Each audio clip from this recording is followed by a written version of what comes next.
All right. We'll call to order this regular meeting of the Eastern Reading Region 9 Joint Boards of Education Policy Committee at 9:01 a.m. Members in attendance, John Stinson, Chris Parkin, and we are joined by our administrators, Dr. Pearson Ugal and Dr. McKinnon, as well as members of the public. We will start with opportunity for public comment.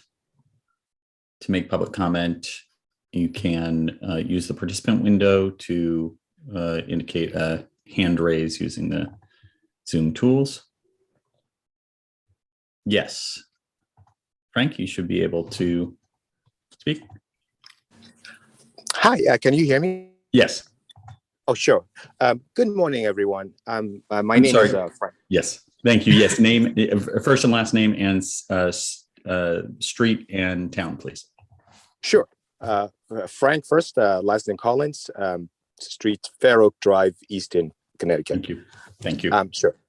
I just have a quick question because I've sent out private emails to a few of the policy members requesting the transportation policy document, and I just have not had a response yet. And I was hoping maybe someone or the committee could actually direct me or point me to where I could find that policy. There is a policy document that is available on the ER9 website. I'm not sure if this is the prevailing document, but in the absence of a document that supersedes that document, my assumption would be that the document is essentially the prevailing document. So that's sort of the guidance that I'm seeking to. Hopefully someone can point me or provide me with that document, the prevailing transportation policy document. And that way I can go over the document. Thank you. Thank you. Any additional public comment?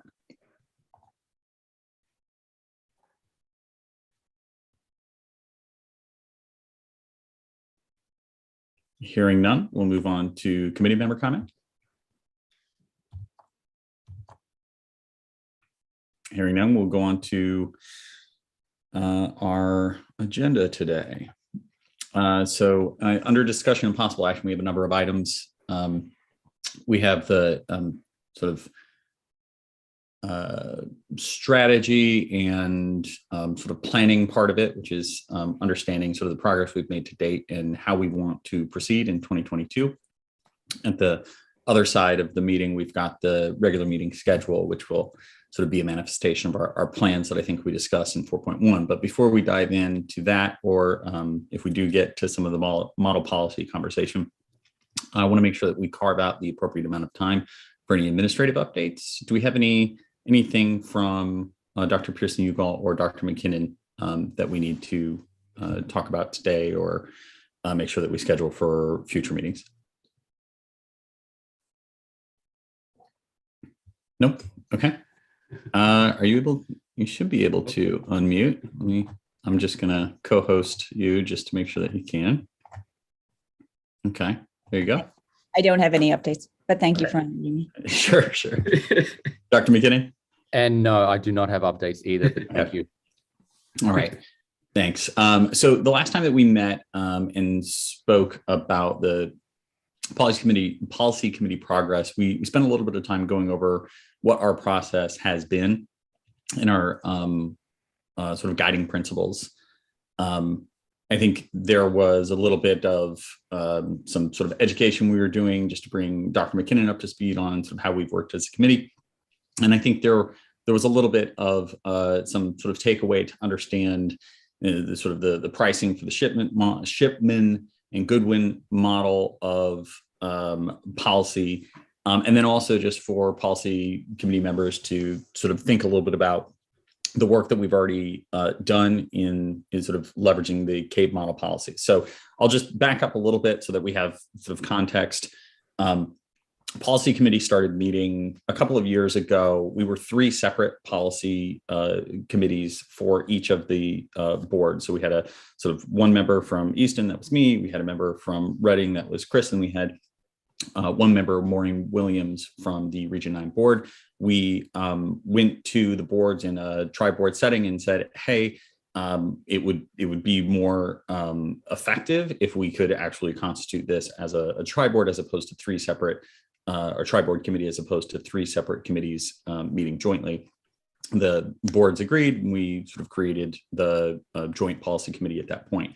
We agreed over the course of a couple of meetings sort of what our process would be, and that is essentially to start with CABE model policy, that we would not try to continue to edit the Frankenstein monster that is our existing policy.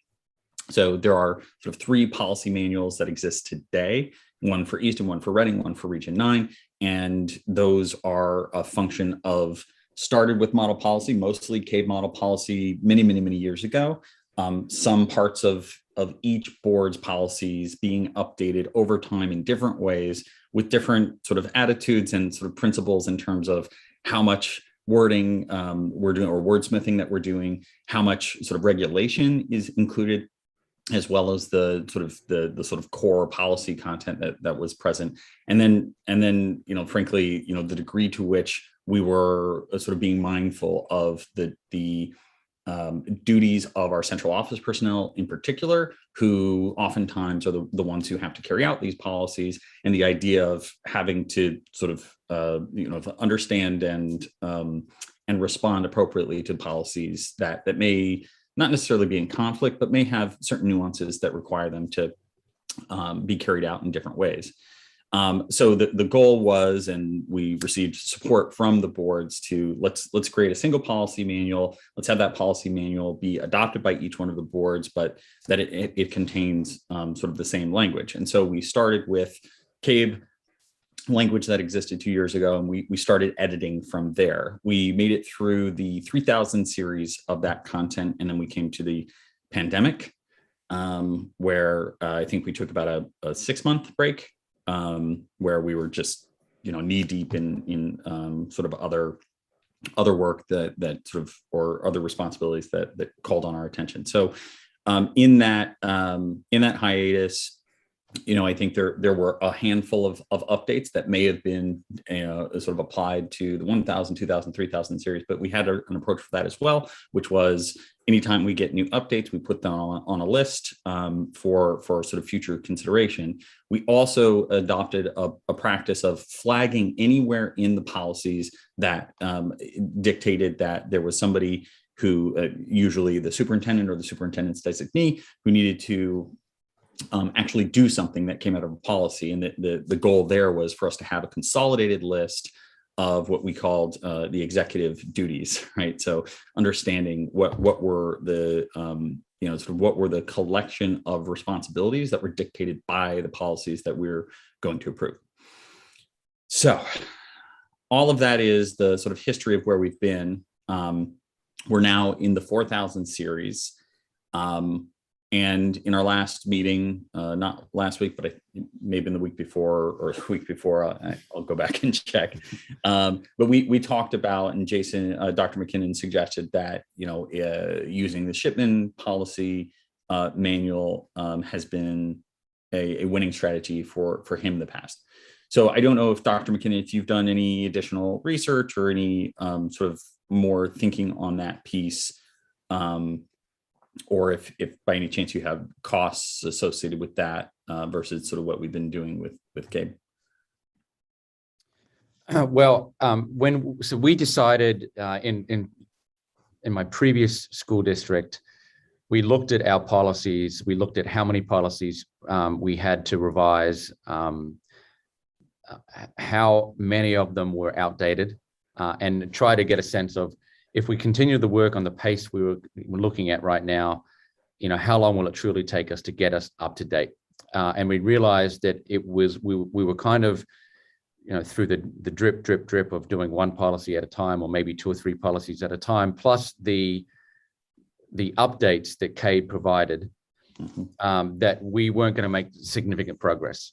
At the same time, we were also, whenever there was a change in a statute, or when there was something that we needed to update quickly, we'd be going to look for shipment policies, because shipment policies were, we considered were actually the model policies that a lot of school districts were using at the time.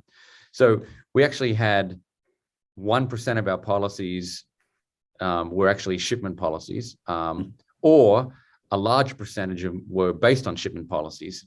And so we decided to go out to RFP, and we didn't decide to use shipment right away, but we wanted to get a cost on what are 3 different options out there. And the RFP came back with a price from Shipman, CABE, and Pullman and Comley, who also does a policy service. And Shipman was, I don't have the results of the RFP because that was, again, the former district, but they were just as economical as CABE and Pullman. And we liked how they wrote the policies. They seem to be less, when you look at a CABE policy, we spend a lot of time wordsmithing because things don't sound right sometimes. Yeah. And we found the shipment policies to be of a high quality. So we ended up going with their model of policies. And then I've discussed with the committee what the procedure was once we did that. I don't know if you want me to highlight that procedure again. I can bring up the documents that kind of take us through what that looks like. I don't know whether you wanted that information again today, or if you're just looking for price, we could either go out for an RFP, or I could just find out what we paid for shipment. Right. I think it would be good to understand what the sort of pricing is. As it stands now, I think Reading and Easton are both members of CABE. And along with that membership, we're already getting access to the CABE model policy manual. So I think this would be possibly discontinuing our CABE membership next year and then switching to Shipman. Chris, I don't know if you have thoughts about that. Yeah, I mean, I don't know if I have thoughts about the CABE issue specifically as vis-a-vis membership and the policy service and things, but broadly, there's sort of a few tracks that we can take with this, it feels like. One is to continue on the path that we're on and say, as we put the pandemic further into our rearview mirror and can get back to normal operations, we can collectively bang out the 4,000, 5,000, 6,000 between now and May and just put this whole project behind us and move on as we expected to into phase 2, which is quarterly review of policy updates. And at that point, we can say, do we want to rely upon quarterly updates from CABE or quarterly updates from Shipman? And that can allow us to integrate Shipman language over time as those policies get revised. Alternately, we can sort of throw out everything that we've done so far and just say, I'm pulling the safety valve, give me Shipman top to bottom.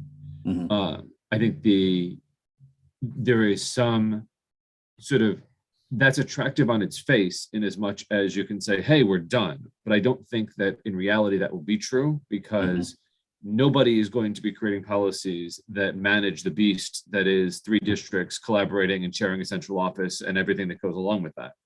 And so we have taken pains through our revision process over the first half of this project to ensure in certain circumstances where we're covering students, where policy implicates students or students of the district, we've had to revise that to say of the districts or between Easton and Reading, or make the language that makes sense, because otherwise we're going to end up in another situation where we have a policy that's 20 years old that is a square hole round peg sort of situation. And so I'd hate to give up the fact that we've already made strides in that respect on the first half of this policy book.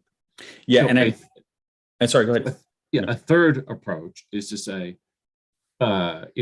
we did good work on the 1,000, 2,000, 3,000, but we also recognize that it's going to be a slog through the 4,000, 5,000, 6,000, and say, maybe we adopt 1, 2, and 3,000 and switch to Shipman for 4,000, 5,000, 6,000, and say, all we're going to do on those is tailor them and identify areas in which they don't work in a tri-district structure, and accept that that's still going to be, probably 2 months of work at the cadence that we're meeting. and have a price tag associated with it. So Right. those are sort of the tracks that I see. Without at the risk of falling into a sunk cost fallacy situation, I tend to believe in the process that we started that was interrupted by the pandemic. Mhm. And if we're able to recalibrate and reset, I feel like we can get from beginning to end of 4,000, 5,000, 6,000, at a relatively quick pace, Mhm. provided that we don't have any other fires to put out. There's another option in there Mm. if you wanted to add a drop, like a subcategory. And when we did this work, we came up with, because if you decide to adopt policies, whether it's CABE or shipment wholesale, you can still make the decision whether if you want to keep the work that you've done. So we got to the point where we decided to update, let's say 80% of our policies using the shipment policies.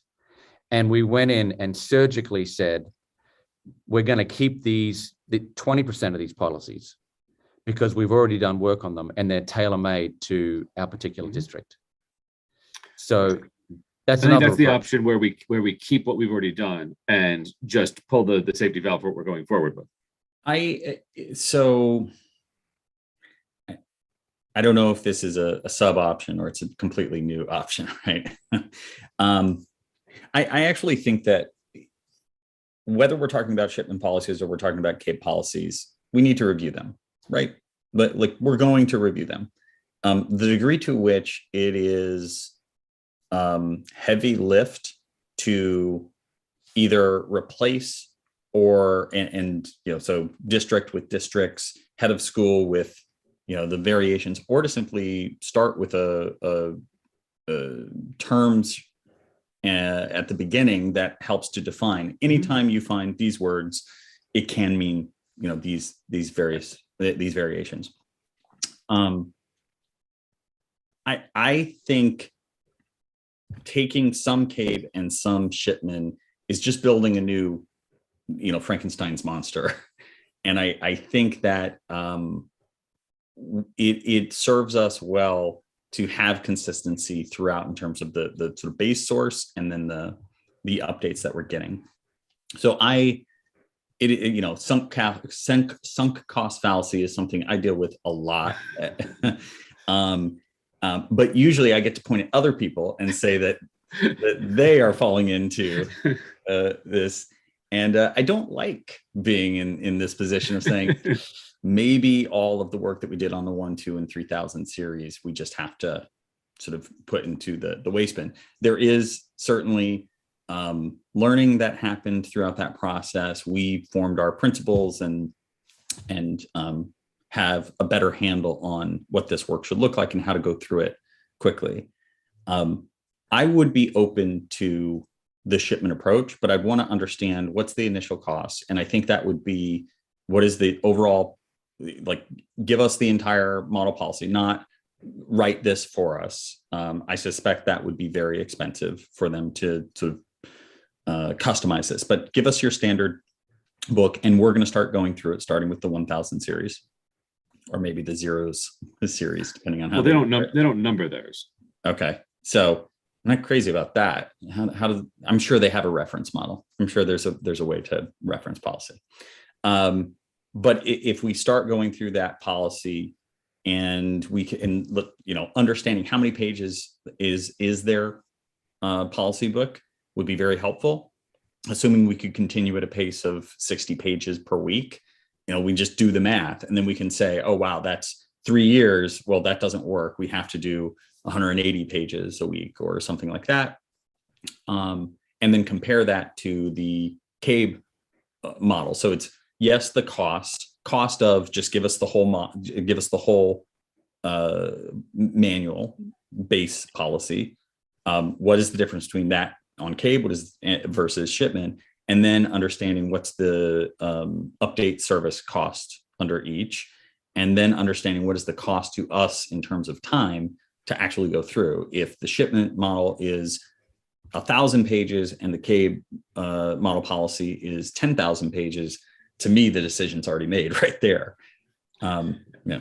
But there's a couple of factors also that relate to the speed with which we were able to work through these policies. Because when we stick to our principles about what it is that matters, it's keep it simple, stupid. It's follow the law. It's not aspirational statements. It's basic stuff like that. From a pure words perspective, we can churn through this stuff very quickly. Where we end up getting sidetracked is when we hit a policy and members of the committee throw a flag, and the flag is related to execution and not wording. So if there's a policy that says that every pencil shall have a barcode on it, and we say, wait a second, do we actually implement the barcodes on every pencil policy? That has put us down rabbit holes several times over the course of this process. Sure. And so if the goal is just to get to the finish line on adopting policies, what a principle we might add is for areas where we have questions about the fidelity of execution, we add that to a list, but we get through the words in an expeditious fashion. And we don't go down the rabbit hole of talking about, but is that something we do or we want to do or we can do? And then when we're done going through the words, we say, here's everything we've identified that the superintendent's responsibility. Here's everything we flagged that we said, hey, I don't know if we do that right now. Like, whether it's no shame lunches or whether it's the way we do IT security or other things that I know we've and we had this issue with inventories. There's a whole policy about inventorying IT. And we had a conversation with the prior director of finance and operations about whether or not we do it or not, and whether we were all aware of this and how we do this. I think it's important to know that's all in there. But if we get lost in aligning the policy to the current operational reality, by the time we get done, the current operational reality will no longer reflect what we've redefined the policy to be. So if we commit to not going down those rabbit holes and just commit to getting a policy book that works, we can then start having the operational discussions at the end and make final revisions to say, hey, you flagged this issue. Why don't we back this out because it doesn't make sense? I like that. And I think that actually makes a lot of sense because it's important that we're mindful of the practical implementation of these policies. And we can do that as we go through to say, oh, there's something there that, that would require the superintendent or a designee to do something. There's some, a building person would have to do this. I think we would continue that practice of flagging those items. And we could also flag hey, this sounds like work that I don't know if we're doing that, flag those things as well, but just to flag them, not to, sort of get to the bottom of whether or not they're happening. Yeah. Okay. That's interesting. Something that helped us was when we were looking at the index of our policies and policies organized in series and just how many policies that we had. We realized that we had too many policies and we have policies we don't need. And that the policies actually were a liability in some areas. Absolutely. Because if you have a policy and you're not doing it, then that's a problem. We have cut a lot of stuff in the 1s, 2s, and 3s for that reason. Right. Okay. Right. And what helped us understand this was actually we were looking at a student activity policy where the board had a policy concerning the booster club. And we spent a lot of time on a booster club policy. And finally, we brought in a shipment attorney because they represented us, not because we were going to shipment at that time. And the attorney said, why do you even have this policy? The fact that you have this policy makes you responsible for something that you don't need to be responsible for. Right.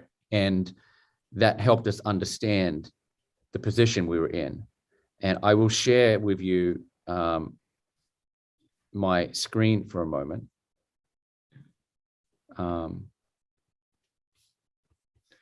If you can, let me see if you can. It should be good. If you can see this. Okay. So I'm going to, hold on one second.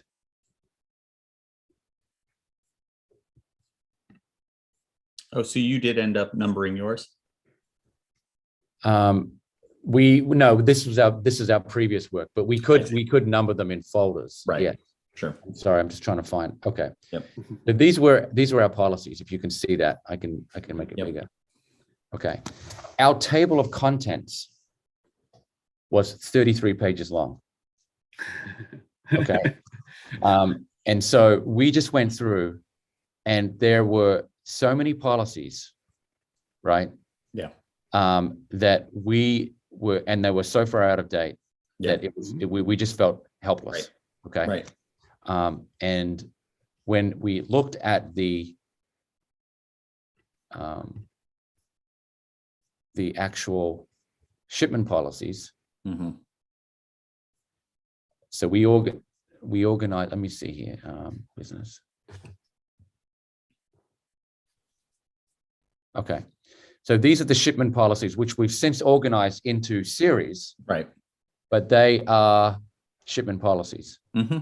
And there's just far fewer of them. Yeah. There's the 3000 series right there. And they all have to do with purchasing, and so on. Mm-hmm. Here is the 4000 series.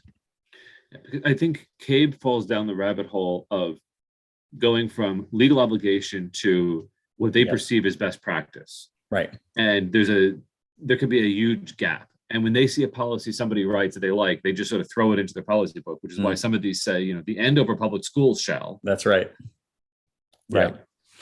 Yeah. I will say that there is, especially, I mean, the why doesn't every district just have the exact same policy? There's a reason. There's a reason why policy is an important part of a board's responsibilities. And it is a function of the values of the town. It is a function of discipline around our fiduciary responsibilities. It's, there are many good reasons. I'm sure Chris could articulate quite well. So I wouldn't, obviously the goal here is not to say, okay, let's just go get the CABE policy and rubber stamp it, or to do that with the shipment policy. The review is to make sure that the model policy makes sense. It's also to identify gaps. And so to understand, especially with the sort of institutional memory that exists today, amongst Chris, myself, Gwen, who is still on the policy committee. And if we have additional members joining the policy committee, which is another consideration I want to talk about a little bit later. But when we think about that sort of the institutional knowledge that exists today about, what are the sort of processes for accepting grants or gifts from the public that may or may not be present in the shipment policy or the CABE policy, and sort of the reasons behind that, and the sort of the history and the sort of politics around that, keeping in mind we should not be in the business of signing ourselves up for more liability, but also understanding that our towns are unique, and making sure that we're reflecting the values of the people within our towns, and sort of understanding the way that things have worked historically has to play into the sort of contents of these policies as well. I mean, I think the bedrock of policy is we're going to be faithful to the execution of federal and state law, and here's how we enact those policies to do so. Right. What sits on top of that is what you're talking about, John, which is the way in which our districts and the character of the towns manifests itself through good governance. And a lot of times policies end up being reactions to issues.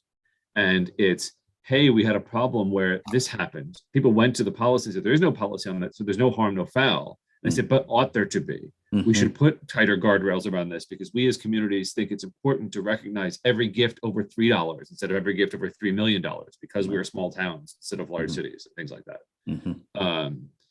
But I think that is why it is important to be continually mindful of what the policies say.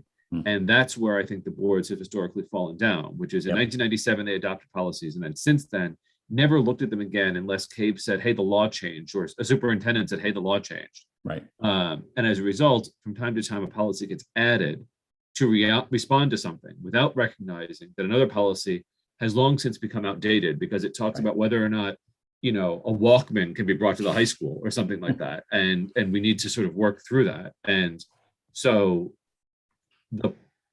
as tedious as this is, and I think Maureen articulated it very well at her last meeting, it has been monumentally educational for everybody who has worked through each page of this to understand what's actually in there, because a lot of people assume things are there that aren't, and are surprised to find certain things that are there that they had no idea about. And I don't know how to fix that going forward, short of things like expanding the committee, things like requiring sort of enshrining a review process that is somewhat more robust and not, every 20 years. And frankly, I think the enumerated duties document will do a lot of that heavy lift, because you can look at a shorthand chart that will say, here's everything we're asking the administrators to do. Right. So that when people say, let's just add one more thing to their plate, we can play an add remove game instead of just an add game. Right. Okay. So next steps, I think, are for us to understand those basic costs. Jason, I'm happy to flag, sort of track that down, or if that's something that can happen on your side, either way. No, I can reach out to the particular attorney that I worked with at Shipman. Her name was Gwen. Okay. And it's ideally a function of sort of what is the cost of, just not for them to customize the manual for us, but what is the cost of the off-the-shelf version, and then the update service. I don't know if that's a monthly or a quarterly or an annual fee. Yeah, and I'll also look at the potential savings if we don't. I believe that even though we were using Shipman policies, we maintained our CABE membership, but without the policy piece. So there was another piece of CABE that we maintained. I see. That piece off. So you still get the chair call. Well, I think that's all we have right now, John. I don't think we pay for the CABE policy service. I think there's an additional layer above basic CABE membership where they'll do more for us on the policy side. Right. So we had been paying for that, right? We had access to that. Well, you're saying that we get. I'm saying that's part of the basic membership. I'm saying that we're not paying for the service. The extra service. Yeah, no, I think that's right. I was actually just in the portal and looked at our services, and we're not paying for the update service, but we do get the policy highlights as a part of the newsletter, which is generally it's effectively the same thing. Exactly. Okay. All right, good. I want to make sure that we get to the calendar. Not enough memory. That's a new one. All right. No. Okay. Now it's working. Good. All right. So we have a sample inside of the. I've got it up if you want me to share. Yeah, and I have it up too. It may be useful. I can share mine. One of us will need to take a look at the holidays for the year and make sure that we're accounting for those. And actually, Stephanie or sorry, Dr. Pearson, you all, or Dr. McKinnon, do you have the 2022? Actually, I guess it'd be the rest of this school year and then next school year. Academic holidays. calendar? Yeah, the academic calendar. I can pull that. I can pull it up. Okay, cool. So I'll share this guy, and then we can just flag the items. So a couple of general comments while you're pulling that up. One is that this needs to be approved finally no later than January 31st. Right. But if we intend to meet regularly next month, we need to approve it now. Yep. I am in favor of approving this for the whole year now and holding a possibility of revising it in January, subject to further discussions across the three boards about whether or not we're going to tweak the way we do committees generally and expand this committee. And what I don't want to do is foreclose membership based on the time that we've selected and hold open the possibility that we need to collaborate on a different cadence with a larger committee. Yes to everything you just said. That's everything on my list. Perfect. And also the top of this that says held remotely pursuant to Section 7B is out of date and needs to come out. Correct. I don't know how we can. This is the whole location of meetings thing is a little bit of a funky thing because the FOI Act allows for a strictly remote meeting through April, but not beyond that at the moment. It being expected that that will be amended again, but not known. Right. So I would just say to be held at the Board of Education Central Office or remotely via Zoom. Yep. And just leave it like that and let Right. the agendas speak for themselves. Right. Um, Yeah, I think we can just remove the held remotely pursuant to executive order and just Yeah. say, or and I would take out join the via Zoom. Zoom. I would take out the Zoom link too, because I don't want to be held to that Zoom link. Okay. Yeah. Because if we're saying that's the location, That it needs is to be on that link. Yeah, that is my Zoom link. So yes, that wouldn't be great, right? If I get hit by a bus, then suddenly that doesn't work. Okay.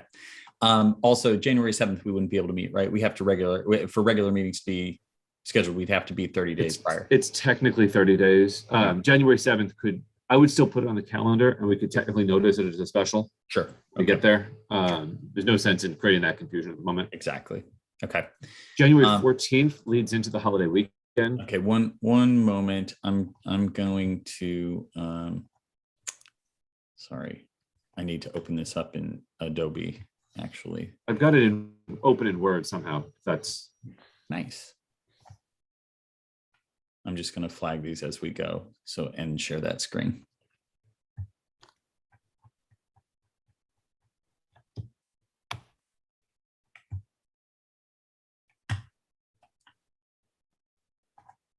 Okay.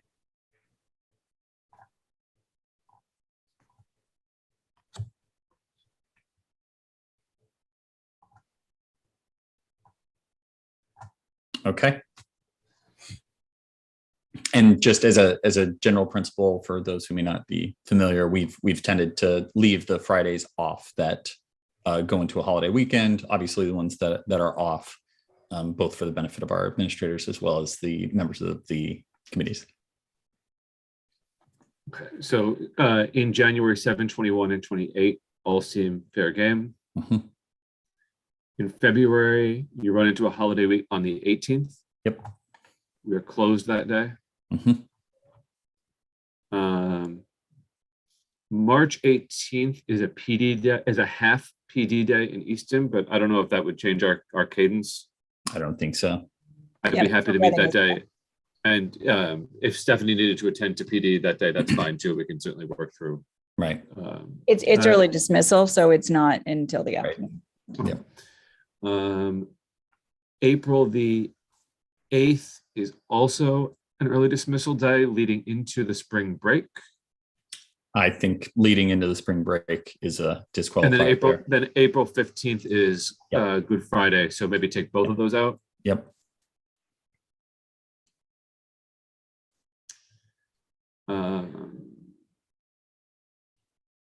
May 27th leads into, or May 78th. May 78th. We'll say either way, we're going to remove May 78th. Right. The Friday in May after the 20th is leading into Memorial Day, and it could come out. Yep. Okay, then that's the end of the 22 calendar. Let me pull up the 23 calendar. Using Easton for no particular purpose. Sure.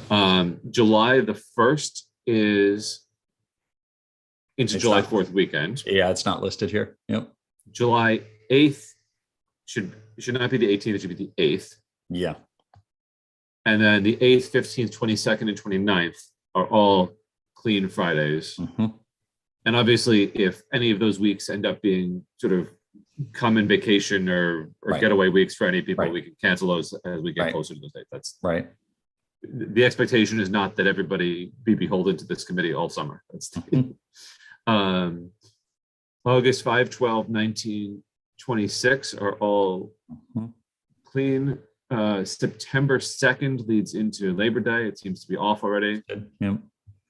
October 7th leads into Not the listed. Columbus Day weekend. Yep. November 25th is the day after Thanksgiving. Yep. December 23 and 30 are the holiday break, Good.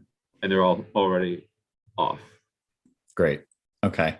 So I think we'll take that we'll highlight this guy.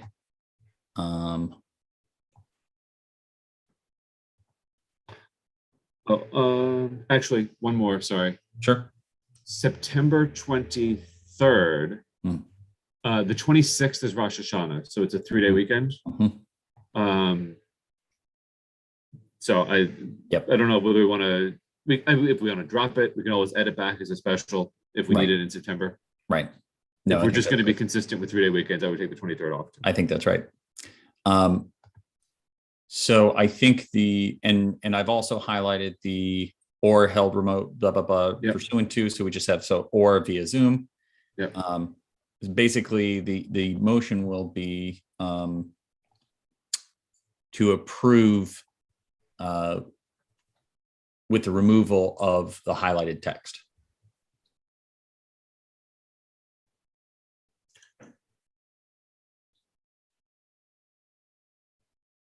Yeah, I think it's sufficient to move to approve the schedule of regular meetings for the joint Eastern Reading Region 9 Policy Committee as proposed and revised during the meeting of December 10th, 2021. Great. And I'll second that. Any discussion? Hearing none. I Chris? vote yes. I vote yes. The motion passes. Very good. All right. So And I think I do want to revisit that in January when we have a better sense of how we're going to structure committees. And I agree. And I think depending on our participation, I think we plan to take a look at committee assignments in our meeting next Tuesday. I've asked the board to provide, to put some thinking into which committees they want to be a part of and all that. I definitely want to figure out a way to get a broader involvement in the policy work. I have made appointments of Reading board members to committees for which there were pure entire vacancies as a result of board turnover, because I didn't want to leave any committees totally empty. Absolutely. But also signaled that we would revisit that in the January, February timeframe once we had a better sense of how we are going to delegate the committee work going forward, so that we didn't make any reassignments on Tuesday, or we just made sure that we had adequate protection in case of an issue.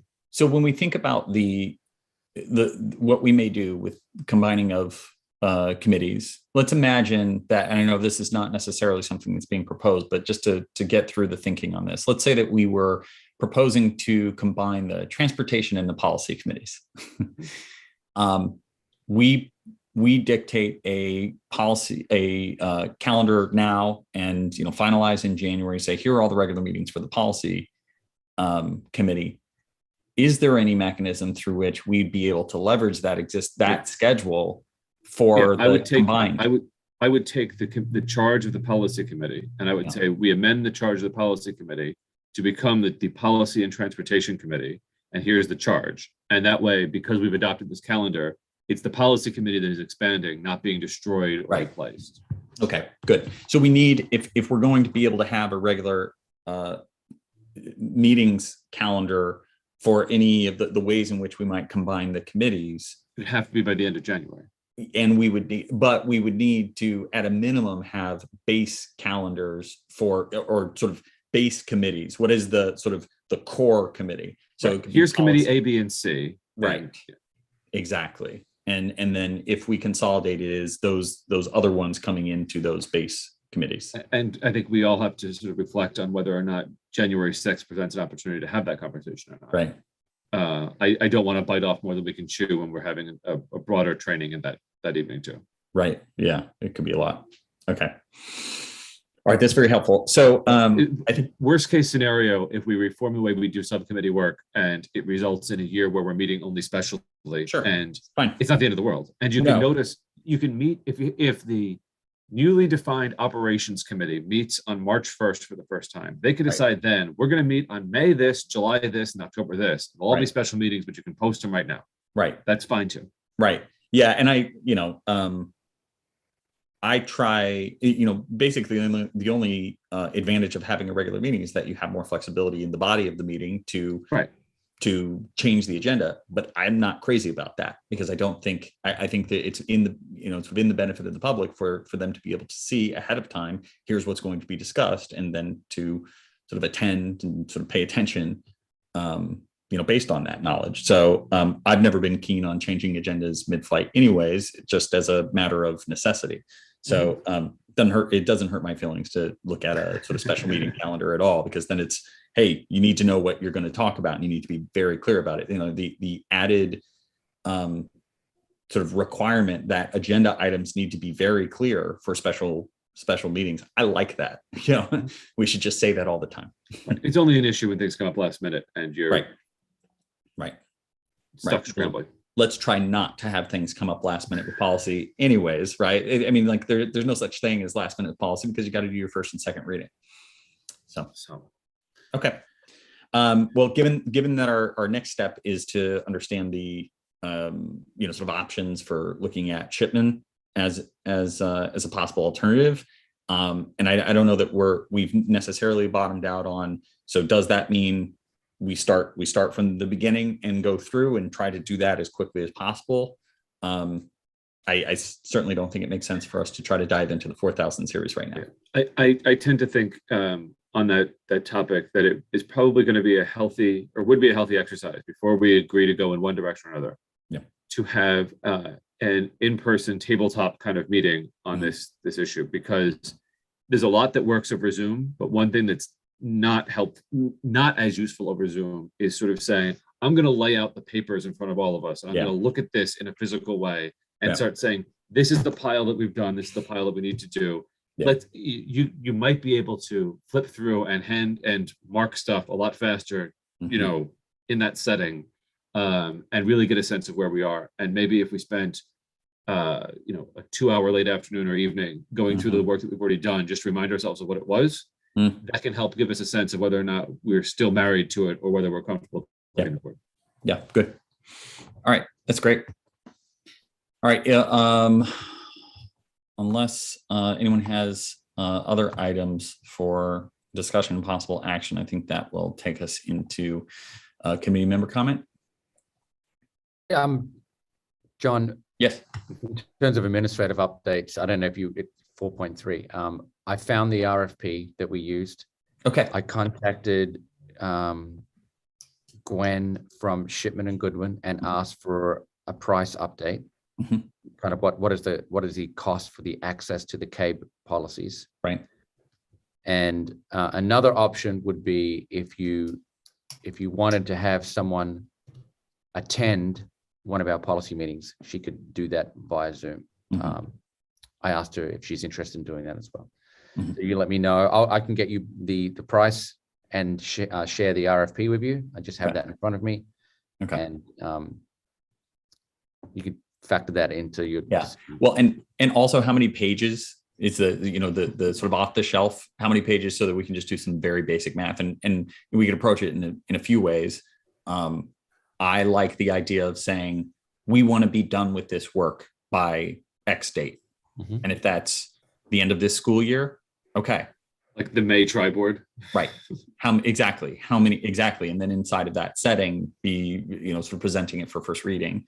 And if we say that's our goal, just however many meetings we have scheduled, and we saw it on the calendar a moment ago, between now and then, that's how many pages we need to get to, and to then do a little bit of a gut check to say whether or not that seems reasonable. Yeah. And then I don't know if Frank is still with us, but I wanted to know what town he lives in, whether it was Easton. Or Easton. Okay. And what policy he was specifically looking for, because I went on the ER9 website and I'd like to help and send that information to him. I can sidebar with you afterwards, is the transportation policy. Okay. And I think I can help you to find it. Okay. Very good. If there's nothing else under the banner of discussion and possible action, we'll jump to committee member comment. Hearing none, look for a motion to adjourn. Thank you, So Chris. moved.